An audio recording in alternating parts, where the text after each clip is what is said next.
بسم اللہ الرحمن الرحیم۔ بعض لوگ فرض نماز کے بعد سر پہ ہاتھ رکھ کر کچھ پڑھتے ہیں، تو آج اس کے بارے میں وضاحت کروں گا کہ فرض نماز کے بعد سر پہ ہاتھ رکھ کر کیا پڑھ لینا چاہیے اور اس کی کیا فوائد ہے۔ تو اس کے بارے میں صحیح سند کے ساتھ اس طرح کوئی روایت موجود نہیں ہے کہ حدیث مبارکہ میں اس کا تذکرہ موجود ہو کہ آدمی جب فرض نماز پڑھ لے پھر اس کے بعد سر پہ ہاتھ رکھ کر کچھ کلمات پڑھ لینا چاہیے۔ ہاں، اکابر سے مجربات منقول ہے کہ اگر کسی کا حافظہ کمزور ہو اور وہ سر پہ ہاتھ رکھ کر یہ پڑھ لے سَنُقْرِئُكَ فَلَا تَنْسَى 7 مرتبہ،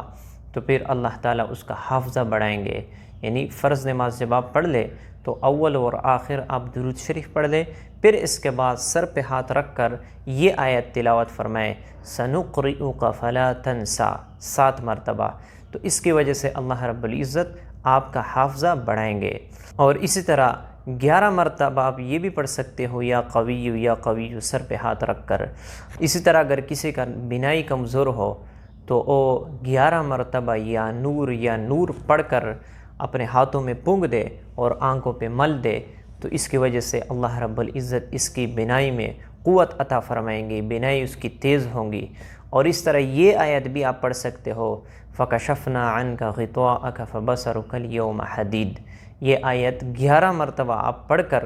اپنے ہاتھوں میں پھونک کر اپنے آنکھوں پہ مل دے، تو اس کی وجہ سے بھی اللہ رب العزت آپ کی بینائی میں اضافہ فرمائیں گے، آپ کی بینائی تیز ہو سکتی ہے۔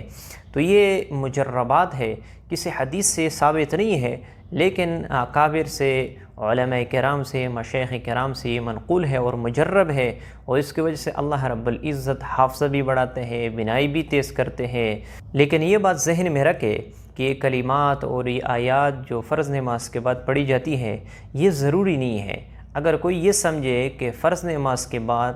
سر پہ ہاتھ رکھ کر یہ کلمات پڑھنا ضروری ہے تو گنہگار ہوتا ہے، کیونکہ حدیث مبارکہ میں اس کا کوئی تذکرہ نہیں ہے کہ آپ نے فرض نماز کے بعد سر پہ ہاتھ رکھ کر یہ کلمات آپ نے ضرور پڑھنے ہیں، نہیں، بلکہ جو بھی آپ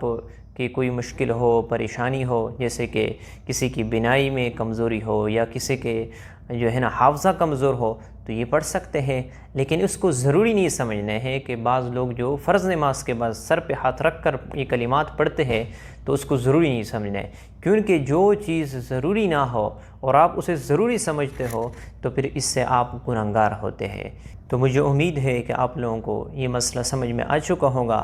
اللہ تعالی ہمارے مشکلات کو ختم فرمائے۔